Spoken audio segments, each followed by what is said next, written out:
that didn't work. Try that one. That one did. So the first thing, I thought I would disabuse you of perhaps some assumptions. And the first one is that Melbourne is a green and leafy city. It's not a green and leafy city, never really has been. And many of our local government areas are far from green and leafy in the sense that they have a canopy cover of below 20%, and some of them a long way below 20%. And we'll find out the implications of that in a few minutes' time. Given that, we need to preserve what we have, and with climate change coming, we certainly have to look at ways of increasing canopy cover. Now, the interesting thing about this is that when people think of trees and parks and gardens, they often think of them as ornamental or decorative. They don't think of them as functional. And they are incredibly important from a functional perspective in a city such as Melbourne, in a town that might be like Benalla, for example. Same problems occur, believe it or not. Scale is different, issues quite similar. And so what we've discovered in Melbourne, of course, for the past decade or more, is that the canopy cover on government-owned land remained pretty much the same, but the canopy cover on private property is diminishing significantly each year. The rate varies a little bit, but we reckon it's about 1 to 1.5% per annum. So you don't have to be too good with your maths to work out that in not very distant future, we're not going to have the city that we sort of take for granted. Now, a couple of other things that I wanted to talk to you about is in Australia, in the fields of botany, ecology, the like, a forest has been clearly defined as having canopy cover greater than 30%. And that definition has been used for at least 70 years. So it's a long sort of standing description of what a forest is. Now, we talk about the urban forest, and I'm sure you've heard that term. Well, I hope you've heard that term. But for the most part, from the previous slide I just put up, we actually don't have an urban forest. And I'm just questioning here with a group like this, if you don't have a forest, what do you have? Well, if the canopy cover is not 30% or higher, you have a woodland. And then if the canopy cover is even lower, you have an open woodland. Many of our councils, at best, would be woodland. Some, particularly to the west and to the north, would be open woodland. Now, the reason I'm sort of raising this with you is you've all, I hope, had a look at the places where you live, and your local council almost certainly has an urban forest strategy. Melbourne City Council certainly does.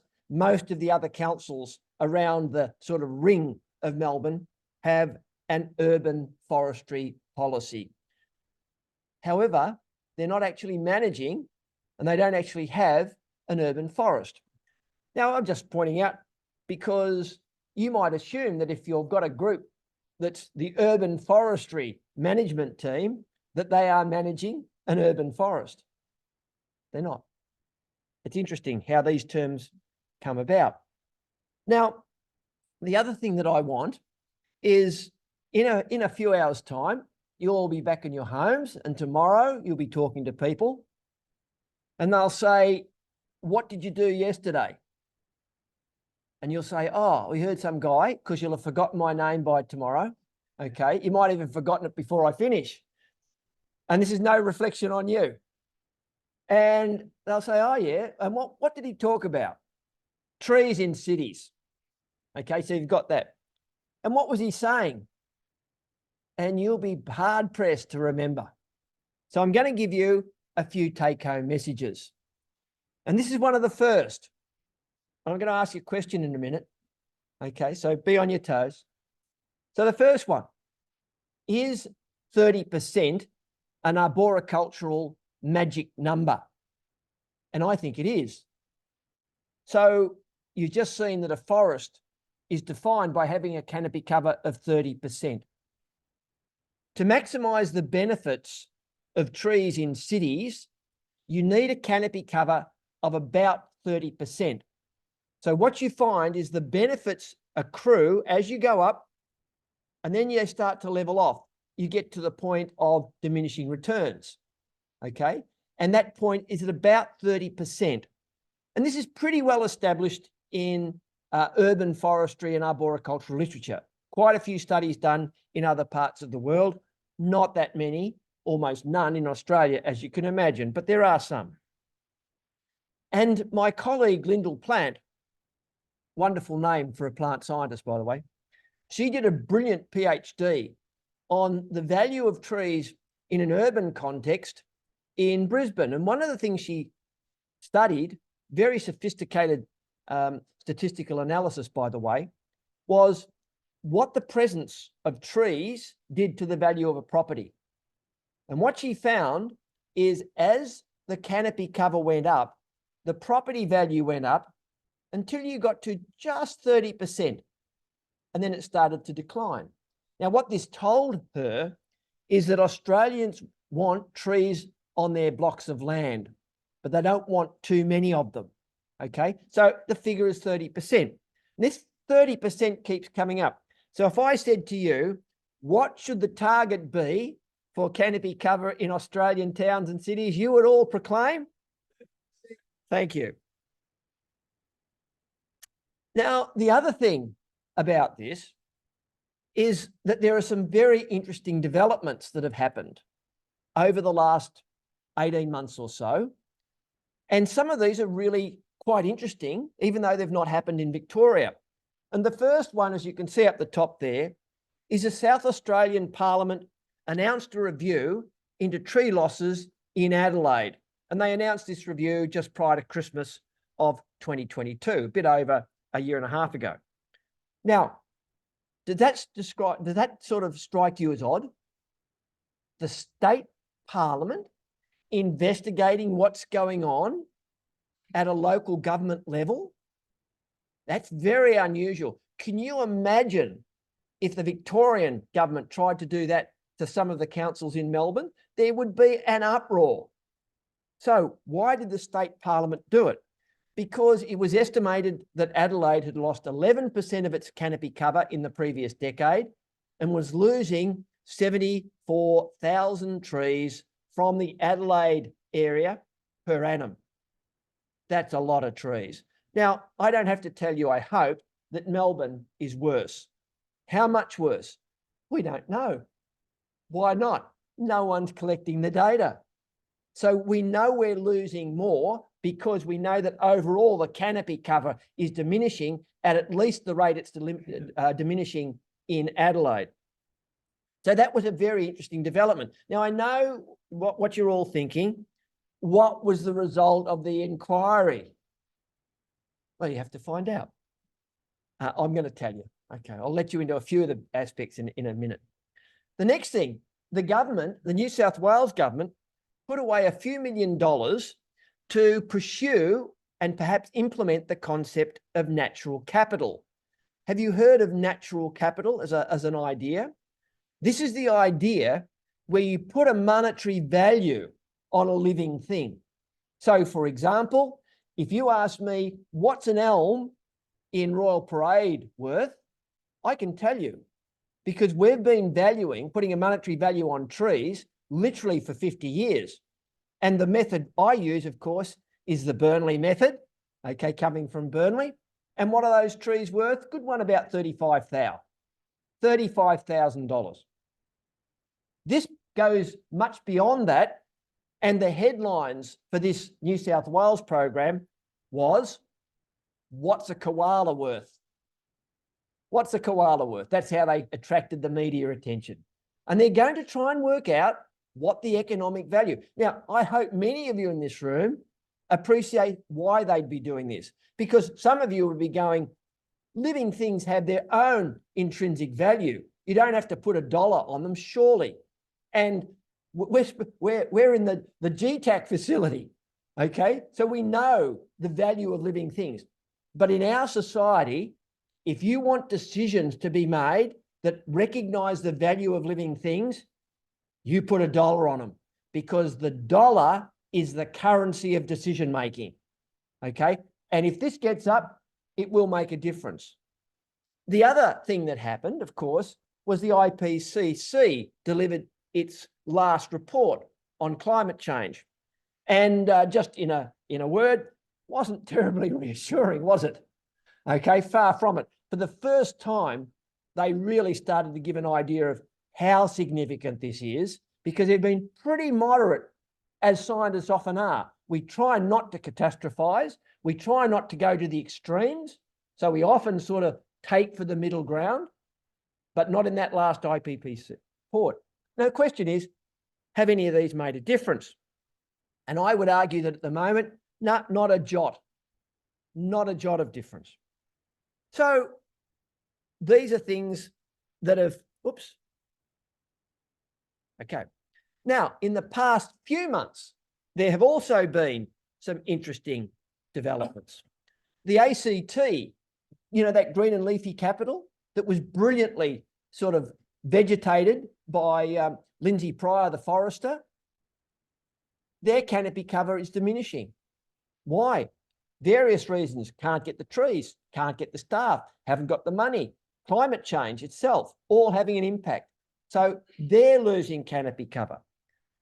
Did you read the story of the developer in Campbellfield, just a few kilometres up the road, who was fined $225,000 for tree removal on his development site?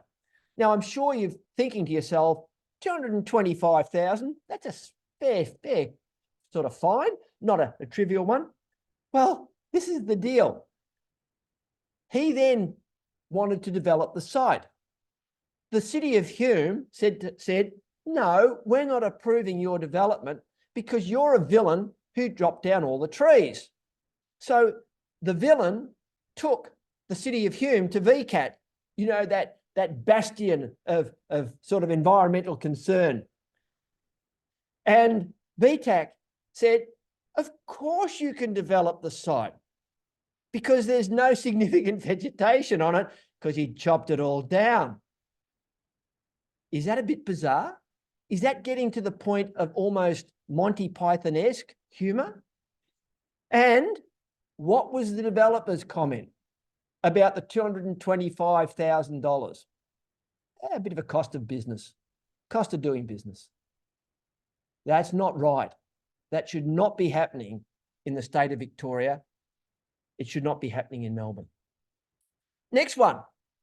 You didn't hear about this unless you were listening to the radio at the time. The CIE, the Institute of Economic, whatever it is, it's an international one, handed down to Infrastructure Victoria a report looking at 5 different planning scenarios for Melbourne. You can find it very easily if you Google, very easily. And the upshot of it was what they wanted and recommended was that Melbourne develop on its current footprint.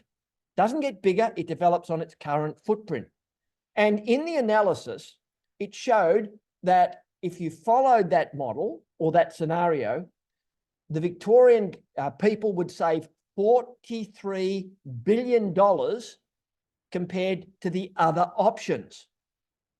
How many of you think that 43 billion is worth sort of thinking about? Yeah, I would. 43 billion. So it got all the headlines. 43 billion, 43 billion. No one questioned that was the scenario we should follow. Well, I'm questioning it. And I hope I'll show you why in a minute or two. Now, was there any mention of trees in it? I couldn't find a single mention. You're not surprised. Well, you shouldn't be. So I looked up green space, parks and gardens to see if there was any mention. And there was, about 3/4 of the way through a 100-page document. How much space was allocated? About a paragraph. And what did it say? It said, if you adopt this particular scenario, we will have the same ratio of open space to developed space that currently exists. Okay, does that seem reasonable to you? So you're going to have a much denser population and no extra green space. And if you happen to have green space where new development occurs, you only have to have the ratio of green space that is currently the average for the city of Melbourne. Okay, I suggest that that is very, very cunning and sort of conniving development, because it's robbing us by stealth of public open space. So that's that one. Now, you're wanting to know what the South Australian Parliament handed down. It handed down 13 recommendations. It's now nearly 19 or 20 months since that inquiry began. It's over 6 months now since the recommendations were brought out. How many of the recommendations have been accepted? That would be none. None. How many of them are likely to be accepted? Some. Can't we be more precise? No, because the politicians have got hold of those recommendations. So one of the recommendations that both parties in South Australia have endorsed is an increase in the fines for tree removal, illegal tree removal. Yay, let's give them a cheer. Did you know the fines went up roughly 850%? 800, how do I know that? I heard it as the headline on the ABC. South Australia increases fines for illegal tree removal by 850%, roughly speaking. So what did that mean? I hate when the media uses percentages, because you've got no idea what the hell it bloody well means at all. So what it meant was the fine went from $380 to $3,000 effectively. Okay. It went from pittance to pittance. It's still very, very mediocre. One of the other things they did was they did suggest that they have a state arborist in South Australia. I've been lobbying for that in Victoria for years. It would save us and our society lots and lots of trees, but it would save us a truckload on legal costs, disputes about trees. The government won't do it, partly because they would be amongst the villains who are brought to light. Did you know that Victoria has a group that's called Development Victoria? Some of you will know it in a previous life. It was called Planning Victoria. These days it's Development Victoria, and they're villains. They are villains just as the developers are, and that's our state government. And I won't give you examples, but I could. Okay, so enough of that. I've set the scene, I hope, fairly succinctly, and I hope you're up to date. Now, a couple of other things. Trees are removed all the time. For a long time, when a tree was removed, people like me would say, well, you remove a tree, you probably lose somewhere between 30 and 50 other species. Have you heard that sort of generalization before? And it's a pretty widely used one, probably a bit more complex in some natural ecosystems. And that's, you know, and people say, how can that possibly be? And they're automatically thinking of the larger sort of organisms that are associated with it, the birds and the mammals. They don't really know about the insects, or not that interested, the fungi, the bacteria, all of those things that are associated with it. But they did a study of a single oak. Now, this is very, very rare that you study a single organism. And for people like you who are interested in sort of the methodology of science, this is called horticology. And Darwin was a classic horticologist. Okay, lots of those original sort of scientists in the 1800s were. They looked at a single organism, and there are big faults with that. You can imagine if they sort of took the organism out of its natural habitat, it didn't do the normal thing, all of those sorts of things. And so horticology is not in favour in terms of publications these days. But this student decided that they would look at one oak to see how many different species were associated with it over the period of their doctoral studies. And it was over 2,000 species. So that suggests that when we're losing trees, we're losing a lot more than we think about. And some of you in this room will know better than I about things like birds, where a few trees in the right place make all the difference between those birds moving from one area to another or starving because they can't do it, those sorts of things. This is really significant stuff. Now, the other thing that's interesting is if you consider the trees in the public domain, on public land, very often these take a long time to become carbon neutral. Now, you look at the trees and you think those trees are great. They're taking in CO2, they're sequestering carbon. Some of the elms on Royal Parade, for example, are already 140, closing in on 150-year-old. So some of them have done a fantastic job. But you've got to realise that when you're propagating plants for use in the public domain, you've propagated them in nursery, energy is used, resources are used, you've bought them out on a truck, you've dug a great big hole with lots of equipment. So there's lots of carbon that's spent getting to that point. And calculations suggest that it takes somewhere between 25 and 30 years before those trees have sequestered enough carbon to actually have more carbon in their structure than was used to get them there in the first place. So that's quite significant. Now, you may say, well, okay, that's interesting. However, lots of our urban trees don't survive the first couple of years. Okay, so they're just a debt all the way through. And there's another interesting thing, and this is not just an Australian phenomenon, by the way, right around the world. When you plant young trees in the public domain, public spaces, you have a built-in sort of mortality. It varies. In some councils in Melbourne, the mortality is relatively low, so you're getting maybe 5%, 10%. In some, it can be up to 30%, don't make it past the first couple of years. And many of you will have seen trees planted by your local council, never got any water in the first year, first summer, and they haven't made it very well. But another thing that happens is there is a second peak in mortality at about 30 years.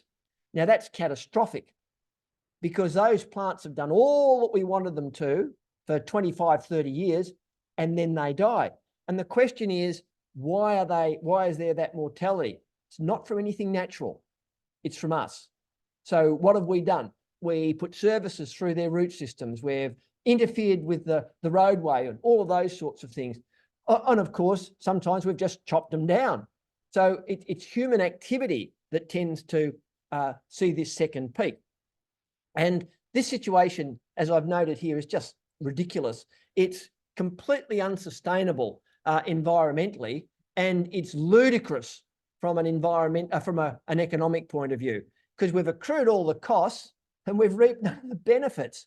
So it's in our interests to make sure that trees are planted correctly and that they survive as long as possible.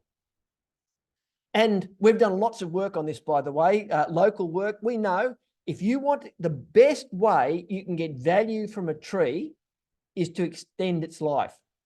Every year you extend, the cheaper that tree is to the cost of that tree are to society. So it makes perfect sense. Okay, a couple of other things. Is anyone in this room not heard of the UHI, the urban heat island effect? Okay, usually somewhere between, about 5 degrees, 6 degrees. So what this says is that the places where you've got lots of tar and cement, okay, roads and buildings and so on, tend to be warmer than the peri-urban areas where there's more green. And it varies. It might only be 3 or 4 degrees, but it can be up to, as I said, 5 or 6. So there's been some great work done on this from Monash, and I'm just wanting to show you.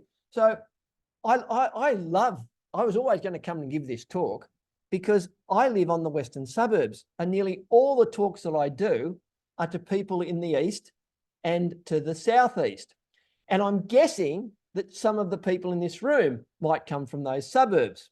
So when I put this slide up, I put the one on the top corner first, on the top corner. And what it shows you is that the heat island effect, the red, orange areas, where are they? To the north and west of Melbourne. Now, if I'm talking to people in the east, I can see them. They're all looking, oh, that's not us, that's not us, that's not us. And that's a good thing. But what happens is in many weather patterns, the hot air from the west at night moves across to the east. Now, if you want a bit of more Monty Python-esque humour, I come from the west. So I would say that various state governments look at that map and say, if a few people die in the west, doesn't really matter. Okay, they're not swinging electorates. And am I being a bit cynical? Yes. But if you see these ones, we've got a problem, Houston. We've got to do something. You can't have people out here dying because of hot air from the west. So now it's a bit of a problem. And this was a headline in that prestigious scientific journal called the Herald Sun. And you know you're onto something in science when the Herald Sun says something that's never said before. And you know they were climate deniers for decades, right? You know that.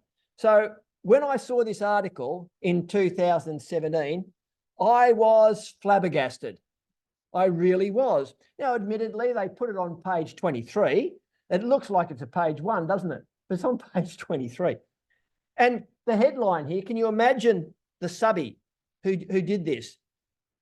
It says, leafy suburbs keep cool in the shade, sweltering west, green with envy, and then tree breeze blows. And if you read the content of this, it's really quite diabolical. It basically says out in the west and the north, people are going to die in heat waves. And it's absolutely right. That's exactly what happens.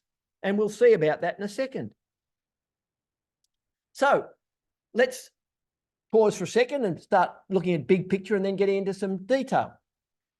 When Australians talk about climate change, and you remember, I do about 30 to 35 of these free talks each year. And I've been doing them for a long time, so it's up around the 1,500. And what will happen, I hope, is what will happen here. I'll go and talk to people at the end of the talk, and they tell me what they think and what they've found new. So when you talk to them about climate change, and this is even today, you'd think we'd be a bit further along than this, they know it's going to be warmer, okay? Many of them, not all, but many of them know it'll probably be drier. Most of them are completely unaware of the fact that if you've got atmospheric temperatures going up by a degree or two, there's a lot more energy in those atmospheric weather systems. Implications, you're going to have storms with much higher winds and much fiercer storms. And I could go further. You're going to have cyclones that move further south than they've done in the past. Those sorts of things will happen as a result of climate change. And very few Australians are aware of the fact that different areas will have the climate change will have different impacts. But we're a continent. We're not a small nation. We're a continent. And there are going to be areas that are not as badly affected by climate change. Not many of them. If you look at the CSIRO and BOM maps, you can barely see the colours of those dots. Most of it's going to be. And if you look at a place that's really going to cop a whacking, where is it? Victoria. Why? Just in that place. We're just in that space. We do cop the winds. We are going to cop the warmer temperatures. We are going to have the lower rainfall. And of course, the predictions are also that we're going to have heavier rainfall events in the warmer months. So there'll be more evaporation, which effectively lowers the overall precipitation. So we might have a 10% decline in rainfall, but that might effectively be somewhere around 12 to 15% because of these other complications. Okay, now, a couple of other things I wanted to point out. I didn't quite know who'd be here tonight, so I didn't know whether there would be people of the older generation, the younger generation. So I thought I'd just make the point that I'm an applied scientist, have been almost from the start, well, actually from the start. Now, what does an applied scientist do? We're interested in solving problems, and we're interested in sort of improving everyday lives, lowering the costs to our society, being efficient, all of that sort of stuff. And the notion came about during the climate wars that if you did nothing, it didn't cost you. Well, we've learnt that lesson the hard way. We had 25 years of warning about climate change, and the climate wars meant We did bugger all. Now, you might be saying, what could we have done that would have made a difference? Well, for one thing, you could have done some flood mitigation over an extended period, knowing that you were going to have these heavier rainfalls, and you could have spent a few million here and there to do the job, rather than after a flood, knee-jerk reaction, let's spend a truckload. That would be one thing. And there are lots of others where examples I could give you of this. So why am I bringing this up? I'm bringing this up because we did nothing, we have transferred the costs of dealing with climate change to our children, grandchildren, and great-grandchildren, or if you like, to future generations.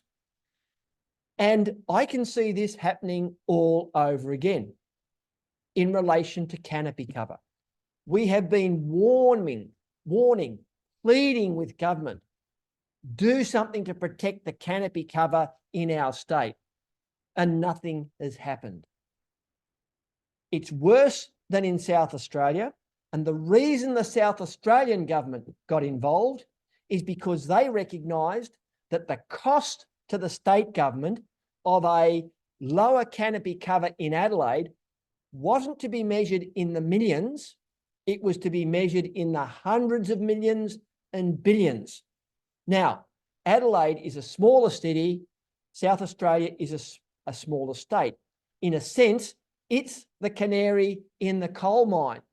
We in Victoria, we are sleepwalking into climate change. That's literally what's happening. So the reason I bring up these costs that we're transferring to the future is I will guarantee that with the diminished canopy cover in the city of Melbourne and in some of the regional centres and towns, the death rates, the hospitalisations and the illnesses related to heat waves must and will go up. So this is not something that's trivial. This is a matter of life and death for some people. And you and I are going to experience this in future heat waves in the next 5 to 10 years.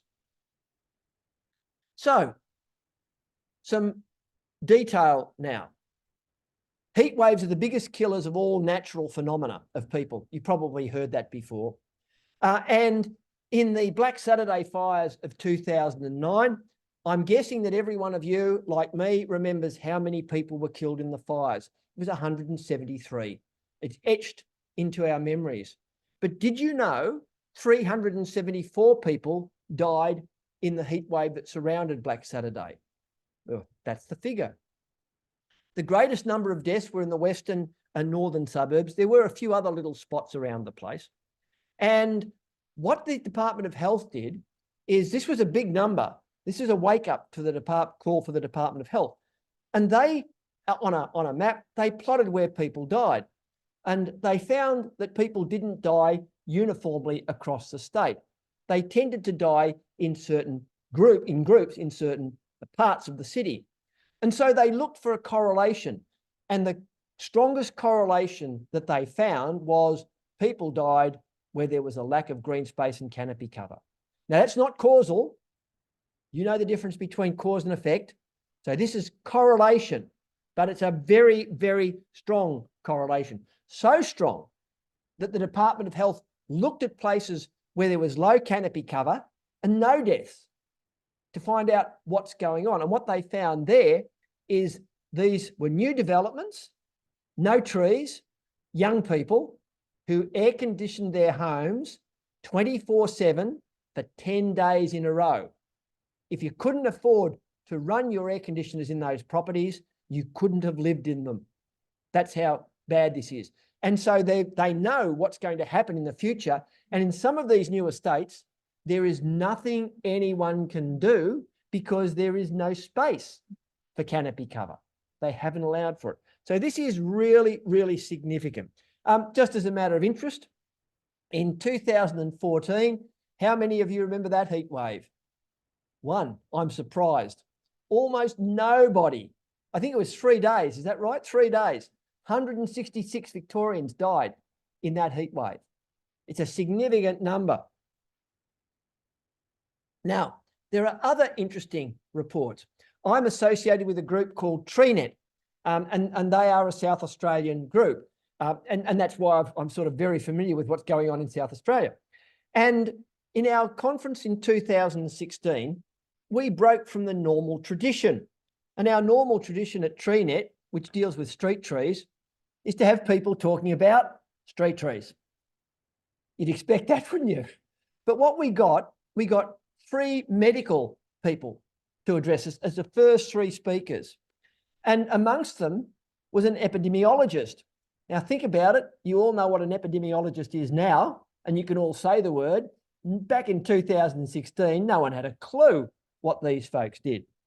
And it was fascinating. I'm sitting in the audience, and one of these guys gets up and said, you know, if you had more treed green space, you would save the Australian government $800 million per annum in relation to type 2 diabetes diseases and illnesses. 800 million, I was gobsmacked. That's way more than all the parks councils in Australia spend on their green space. Okay. Then the next one got up and said, oh, by the way, if you had more treed green space, you could save the Australian government $4.2 billion in relation to blood pressure and cardiac related illnesses. Now, some of you are thinking, how the heck to get there? And the explanation was this, and this is, I'm quoting them, this is not rocket science. If you provide treed green space, people will use it. They will either actively or passively recreate, and these diseases are all related to lack of physical activity and being overweight. It's as simple as that. Now, if I said to you, you can save $43 billion, remember that figure from before? $43 billion, it's a one-off, obviously, as you develop within the existing footprint, but you squander at least $5 billion every year thereafter. $43 billion is not such a good deal. We're being jibbed again. So I think you've got to really think about the sort of economics that's involved here, and this is in relation to human health. Now, after 2009, someone that I have a great deal of respect for was a policy planner and advisor for the Department of Health, Mr. Deadman, apt name for someone working in the Department of Health. But he's a bit of a hero because he's been instrumental in looking at the role of vegetation and recreation. And he asked a very simple question.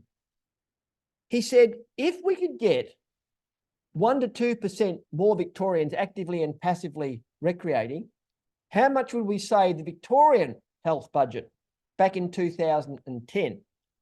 And the answer was 274 million. Okay, 274 million. And then the question was, how would you get that 1 to 2% more people doing it? And those of you in this group who are from the social science background know that changing behaviour is not easy. So they commissioned Deakin University to do a study, and they came back and said, more treed green space, you'll get more people using it, especially in summer. Especially in summer. So we're talking big money. So here's my sort of, one of my hypotheses, another take-home message. If we know that vegetation is so important in relation to some of these diseases, and I know that I gave you the 5 billion was national, not just state. We'll come back to that if we have to. And we know about heat wave and exercise and all that sort of stuff. Surely, if you know this and you do nothing, isn't that negligent? If you didn't know initially, that's ignorance. But this sort of information has been around now for a long time. When I first started talking about the health benefits of green space and trees, I could keep up with all of the papers that were published in a year. I got no hope. Just cannot do it. There are literally hundreds and hundreds and hundreds of papers in all sorts of journals that I didn't even know existed, let alone would read. okay, as a person interested in trees and plants. So this is not, I'm just giving you a little sample of what's going on. So here's a couple of other examples that you might be interested in. My son, who is in the medical game, sent me an email from the States, United States. I think it was 2019. And he said, "Dad, have you seen this article?" And it was entitled, "The Impact of Greenness on Women's Health Across the United States." Of course, I'd not seen it. It was in some obscure medical journal, and he wouldn't have seen it, except for the fact that not only is he interested in the medicine, he's interested in the statistical analyses of metadata studies, okay, where you take huge amounts of data from multiple studies, put it together and analyze it. I can't work it out. It would be the most boring thing for me in the world, but he's got an interest in it and still has an interest in it.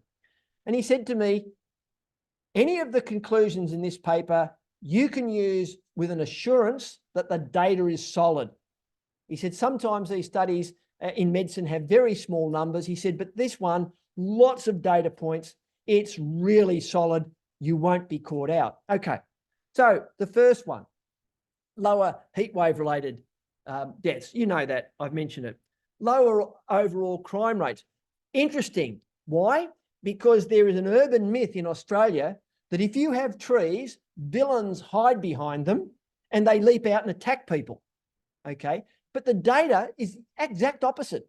The exact opposite. So we don't know where that myth came from, but it's very powerful. These are for women, remember, if a woman is hospitalised, they recover more quickly if they come from a green and leafy suburb. There's less social disadvantage, there's increased human resilience, and of course, there are longer lifespans. There are higher average baby birth rates in these suburbs, better learning outcomes for students, and of course, use of prescription medicines are much lower in these particular suburbs. Now, is there anything ringing bells here? I hope you all know that the lifespans of people in the West, lower than in any other part of Melbourne. You probably know that they use more medications, that diabetes is at a much higher rate, that blood pressure related disease much higher in the West than in other parts of Melbourne. So all consistent with this data based on women in the United States. Then there's a couple of other possible advantages. There may be a reduced risk of self-harm. There seems to be a lower incidence of domestic violence, and there are higher levels of overall general health. Now, when you look at all of this, this is related to greenness. What they've called it greenness, we would call it treed green space in horticulture, treed green space or treed open space.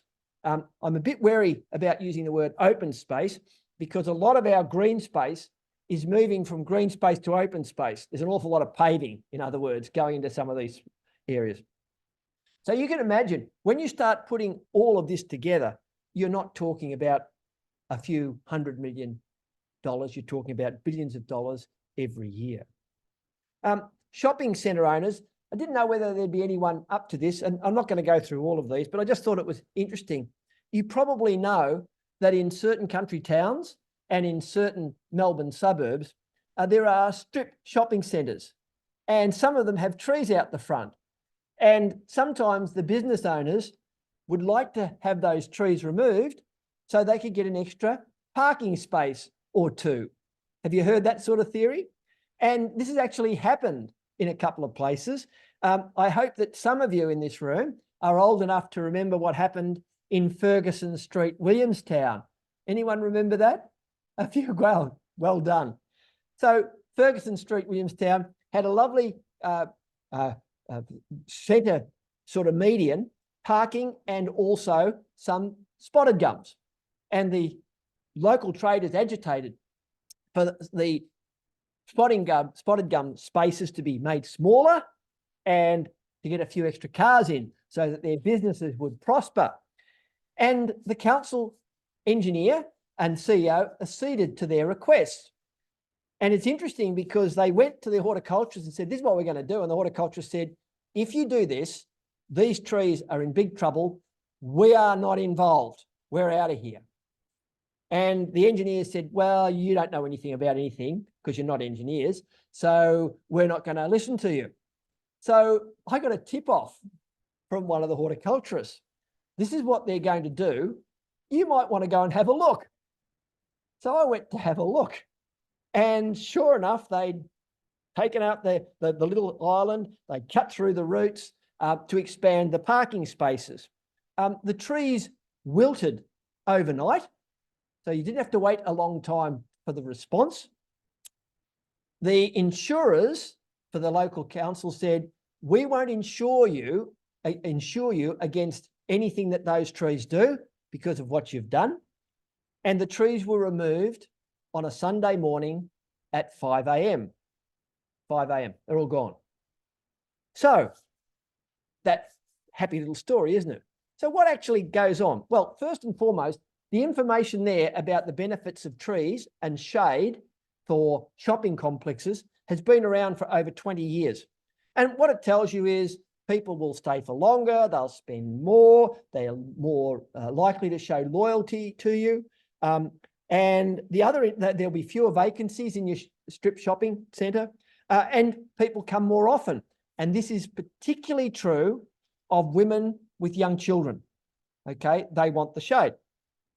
So I reckon there is an element of the Paul Kelly song, be careful what you wish for, you just might get it. Okay, so the traders here wanted a few extra parking spaces, they got it, and their businesses suffered because of it. And they actually discussed it informally, I believe, the idea of seeking compensation from the local council. And the local council said, hey, hang on, we've got a string of communication from you folks wanting us to do that. So it was all quiet on the Western Front, so to speak. Now, a few other things. Providing outdoor shade. Now, this one is based on what happened after Black Saturday. You'll remember we had the Brumby government. We had the fires in February, and they decided that they wouldn't have any trees closer than 30 metres to a building or office that was occupied by staff or students. And so those trees had to go. And this is in bushfire-prone areas. And they paid for the removal of the trees. When did that happen? That would be during the September-October holidays. No one around to sort of agitate against it. So the trees were removed. Now, some of these trees were in ovals that would never have burnt. Some were in courtyards. Some of them were in bitumen sort of play areas, all that sort of stuff. All gone because, 30 metres, you can measure it. So that's what happened. Now, interestingly enough, a couple of months later, late October, the sun came out. And everyone's in a flap because, there's no shade anymore for the kids. So what do we have to do? We have to put up shade sails. So this is some work that I've done on the value of shade sails. One of the trees that I know of, 4 shade sails replaced it. That's $2,000 per annum of free service that tree was providing year after year after year after year. That now the school community has to fund out of its own resources because the state government doesn't fund shade sails. Now, the other interesting thing is with the removal of trees, isn't it lucky we don't have an obesity problem with young kids? Because everybody knows that young kids would much rather have shade sails than trees. Just watch their behaviour. And if you're wondering, yes, I am being Monty Python-esque and sarcastic. Now, a couple of other things. You can get down to quite intricate detail on this, and this is probably getting close to where I'll finish. Air conditioners. So 2 medium-sized tree. What's a medium-sized tree? 8 to 10 metres. To the north or the northwest of your property, at a suburban block, if you've got an ordinary, not a huge air conditioner, but an ordinary 6 kilowatt unit in your wall or in your home, those 2 trees will save you at least $210 per annum in your electricity bill. that's a pretty good saving for a couple of trees. And we know that this is right because the ABC, when they published this little table, said, oh, we're going to do a fact check on this just to make sure that the numbers add up. Do you mind? And I said, you've got to be joking. I'd love your fact checking people to go through this because it validates the assumptions I've made. And so they did. And this is another one that you might be interested in. Bitumen is a super cool liquid like glass. And as you know, it's got a solvent in it. And in the hot Australian sun, the solvent evaporates away and the bitumen becomes crumbly. So what happens if you've got a lovely tree-lined street, an avenue, trees on both sides? These figures don't work if you've got spaces, because if you've got lots of sun coming through, that part of the road will crumble anyway. And so I had a chat with a couple of engineering mates of mine, and we worked out that in this particular case, you can see the half a kilometre, so it's a reasonably long street, standard width about 7 metres, and so on. You would be saving, and what we said was the shade prolongs the life of the bitumen. How long does it prolong it for? Well, if you look at data from North America and Europe, they say it prolongs the life of bitumen by up to 3 or 4 times. 3 or 4 times. That's a long sort of extension of the useful life of the bitumen. So what we did, we took a much more conservative approach. We said, you've got bitumen that's going to be there for 20 years in a shaded street. It extends its life just by half. Not by 1, doesn't double it, just by half. How much would the shade save? And the answer is nearly $1.7 million in resheeting. Now, why is that figure important? That figure is important because every council that I know of that keeps data on trees can tell you to the cent the cost of root damage to their roads, footpaths, and curbs. Not one of them could tell you how much money the shade from those trees had saved them. Not one. Now, I present this data, and I do this to engineers, and they often say to me, you can't just do that. You've got to offset the costs associated with the trees. Fair answer, too. I've done enough economics to know that. Fair question. So my answer to them is, you provide me with the benefits, then I'll include the costs. Until you've done some work on the benefits, I'm advocating here. I'm only going to talk about the good things. You do your best to talk about the negatives. So that's my argument to them. And so far, no one's come back to me. I've now got family up in the hills, and after fires, people go around with chainsaws chopping trees down at an astonishing rate. And in one case, poor homeowner chopped down all the trees on their block, then got the stump grinder in, wasn't going to have any of those trees in future. They weren't going to have a fire in the future. Well, they were absolutely right, because when the surveyors came out to look at their block, they said, well, your site is unstable. You can't get building insurance. Therefore, you can't build your home. Good way of stopping fire damage, don't build it. Well, they couldn't do that, of course. So what's the alternative? You use an engineering solution. You had 5 big trees that were securing your site. They're gone. You've taken the roots out. They're going to die. So you put in piling. Piling cost them $50,000 before they could begin the home. $50,000 before they could begin the home. So I can go on and on and on with things like this. But I'll finish on this one because I've got 2 minutes. This is wonderful, this facility. I've got a clock in front of me and it's telling me how long I've got to go. Well, maybe a little bit, but I don't want people sort of carting me off with a great big hook. So a couple of other things. You might ask about street tree pruning. And you all know about those benevolent sort of power distribution companies with a genuine interest in the environment and your trees. So we've done some work on this as well. And what we looked at was how much carbon is pruned off those trees in a sort of an ordinary, and we did several different scenarios. You can see 10% pruning, 20% pruning, 30% pruning. And when I show this, by the way, no one ever takes an interest in the 10% because that's not what happens. Almost no one is interested in 20%. They go straight for the 30% because they reckon that's more realistic.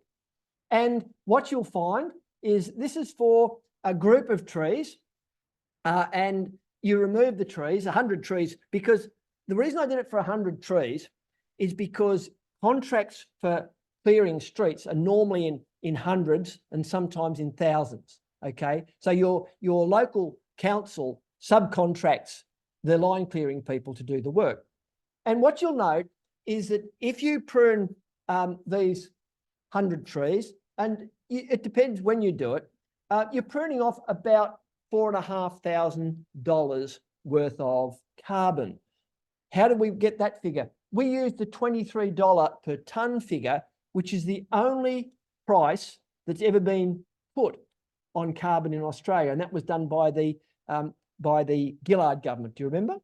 So we've used it, and the price in Europe for a tonne of carbon is normally somewhere around 36 Australian dollars and sometimes much more, up to 50 Australian dollars. So again, very conservative figures.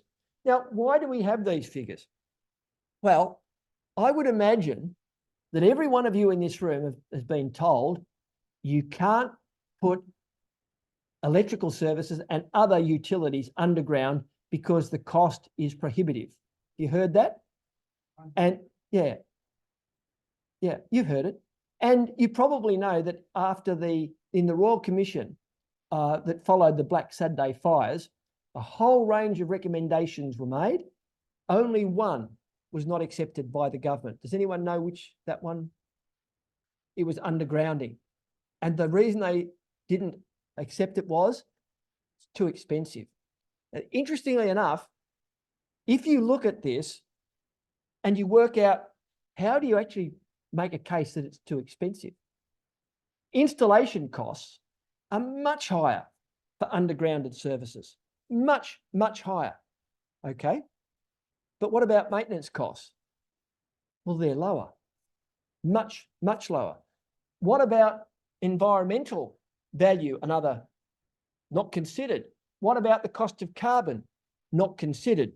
So in effect, we Victorians pay private distribution companies to butcher our trees, okay, very often with very bad pruning, and we pay them. We're paying extra for it. It is a very, very strange situation. Now, I'm not suggesting you can underground services everywhere because it's going to depend on population density, but I can tell you that services are going to be underground. I hope to be alive when that starts happening big time. I really do. And why are things going to be undergrounded? Because it will be economically imperative. The economy will drive the undergrounding, not the environmentalism, not the love of trees. It will be a simple economic value. And that, in my opinion, is going to happen. And my last slide, from time to time, we get up to a bit of mischief. And one of the bits of mischief we got up to was we asked some economics students at the University of South Australia a very simple question. We said, what is the value in dollars of a single tree growing on a street in the city of Adelaide? It could be a plane tree. It could be a mature gum tree, might even be an elm. What is the return? And these two honours students got to work. No work had ever been done in Australia on this topic before. And this was done in 2002. And they worked away and they came and they presented at our TreeNet conference and they said, $171. We know it's an underestimate, but that's our figure. Okay, $171. So you're going to ask, what does it cost to maintain an Adelaide street tree in 2002? And the answer is it varies a little bit between different councils. but roughly $10 to $15. So you spend $10 to $15 per tree and you get $171 worth of benefits. That's a pretty good deal. In 2009, a PhD student took on the same question. Much more detail, much more data, because 7 years had passed. And he put the value that the Adelaide tree provided at $424 per annum. $424 per annum. 7 years had passed. So what was the cost of maintaining an Adelaide street tree? $10 to $15. Hadn't changed. Why hadn't it changed? Because the allocation is a fixed one. Okay, roughly speaking, you've got 100,000 trees, here's your $1 million, look after them, and you're not getting anything else. So it hadn't changed in that time at all. So I'm going to leave it there. I could go on for much, much longer, but I won't. I hope there's a bit of a tradition of questions. So does anyone have a question? Right. I'll get someone else to read the chat. Yeah, I'll handle the chats. I'll ask you a first question. Take Chairman's privilege. Have you got a favourite tree or favourite type of tree? I often ask that question and I always dodge it. It's like trying to nominate favourite kids or grandkids. And the truth is it varies. So some of you will have heard me on the radio. I have a real soft spot for river red gums. The one that I'm probably most familiar with from my own research is messmate stringy bark, which is Eucalyptus obliqua. Fantastic tree. Love every aspect of it, so it's a great tree. There are various elms that are quite splendid at certain times of the year, i.e. the one at corner of Punt Road and Wellington Parade. Terrific tree. And I've also got a soft spot for southern conifers, the araucarias. Oh, yeah. Great trees. Questions from the audience? Yep. You mentioned for energy, for the 5, 6 weeks back, we had a massive storm for it. In our street along, we've got trees, big trees. Yep. Yep. I don't recall this 34 years ago. Okay. So the question is about tree loss in storms. A couple of things I can tell you. One is as you open the canopy up, more trees are going to be exposed to higher winds. So they did a study in Canada, which I haven't talked about, but what they did was after storms, people want trees removed. There's a knee-jerk reaction, and Australians are world leaders in knee-jerk reactions. I mean, that we really are. And also in sort of misunderstanding the role of trees and how significant they are. Anyway, they took all the trees around this property away. The wind speeds doubled.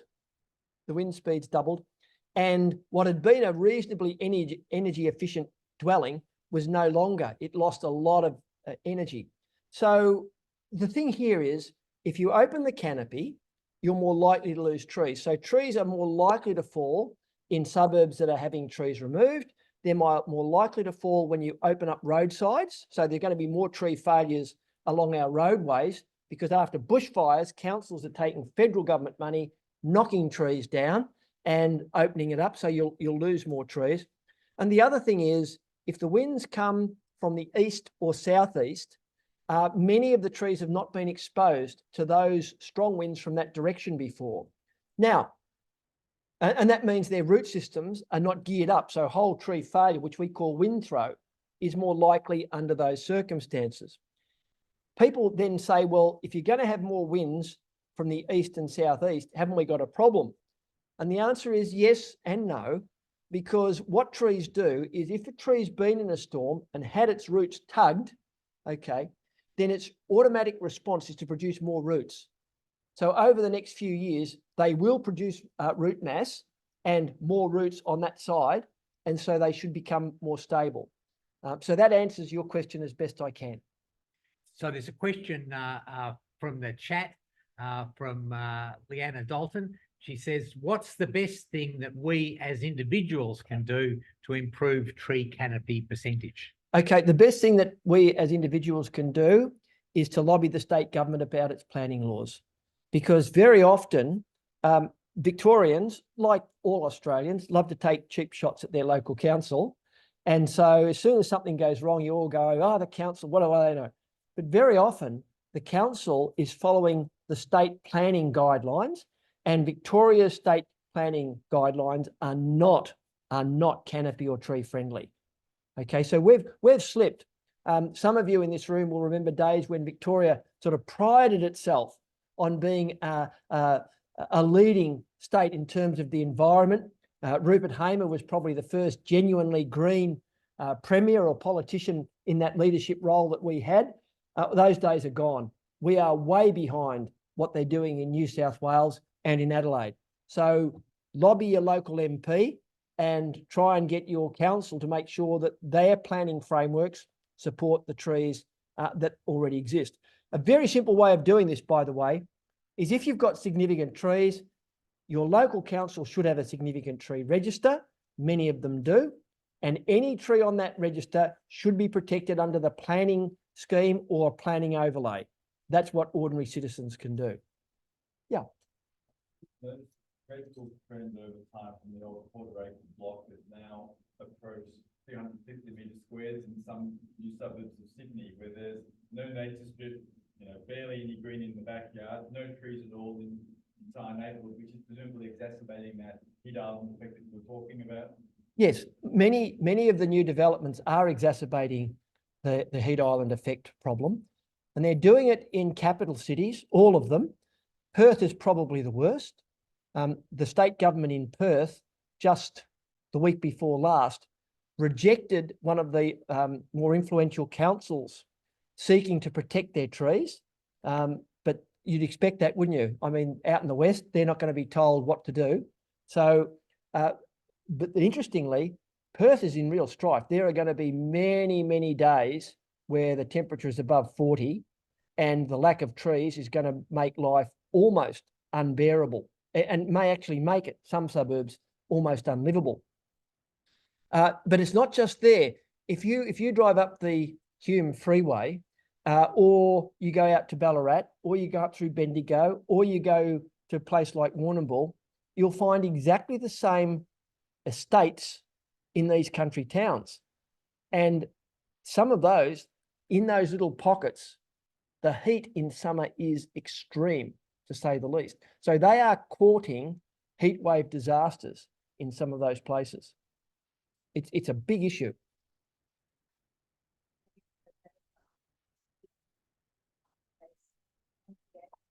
Yes, there are.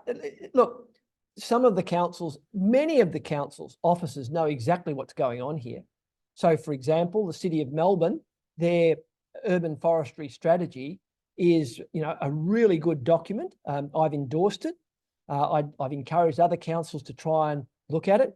The City of Glen Eira has just moved from having no such policy to having a policy and actually implementing it under community sort of pressure, I might add. The City of Brimbank, which has a very low canopy cover and which is where I lived out near Keilor, they've changed their planning rules so that you've got to provide sufficient space in the front yard for 2 medium-sized trees and in the back for 1. We thought that when that sort of change was made, had to go to the planning panel and all that sort of stuff. Minister sat on it for a year because the building industries, the developing lobbies basically said, if you do this, the universe will collapse in on itself, but it hasn't. No one else has followed the lead. So yes, there are some good examples. The truth of the matter is local government can do what it likes under the state planning framework. They can be hauled off to VCAT and they'll be done over at the drop of a hat. And some of them have given up because if you go to VCAT, you'll come up against, say, a state agency, for example. They might have 3 or 4 very, very highly qualified and unbelievably well-paid lawyers. The costs are unbelievable. And I can tell you from my own experiences of giving pro bono advice to community groups, some of the fights that government departments have put up against local community groups that have got no money is, I think, immoral. They're using the state resources to fight their citizens who are fighting to protect their environments. It's bizarre. And at least in two cases, I believe the cost of the defence against the community group was greater than allowing the green space to persist. It's very, very strange. Yes. What's the likely impact of climate change on tree diseases in the urban forest? Okay. Speaking of the beetle and the snow gums, Yep. with wetter summers, are we going to have more phytophthora fungus? You could well do that. I mean, the front line for this is insect attack. And you're probably getting a little bit of a glimpse of this when you look at the polyphagous shothole borer attacking in Perth. And Perth, this is an insect that attacks a wide range of species, and it's from Asia, and then it's moved through the States. And it's interesting because that particular species didn't attack figs and ficus species and eucalypt species growing in the United States, but it's taken to them here, which is a real concern. So I think what you'll probably find is that the insect attack on plants will be the vanguard of this, and it's already happening. You may be aware that there are certain forests that are being decimated by insects up in the Mediterranean region. Now, what's happening there is people say, well, surely the forests have had these sorts of things happen in the past. And the answer is yes, they have. But the changes are happening so rapidly that the insects can increase in numbers much more rapidly than the trees can respond. Okay. And in answer to your question more locally, I think there's every chance that some of the insects that are damaging our native and introduced trees, where in the past there've been sublethal attack, you might only have one generation of the insects over the sort of spring, summer period. I think there's every chance some of those will now have 2 or 3 generations, and that's going to change a whole range of things. And that could happen with elms, for example, and the elm leaf beetle. In relation to fungi, I can't really comment. There's very little, there's some evidence about what higher temperatures are doing to fungi. And for some fungi, it sort of promotes their growth. And for others, it delays and stunts their growth. So in terms of fungi, I find fungi to be unbelievably sophisticated in their biology and complex in their biology. And I don't know where that's going to go. I really don't know.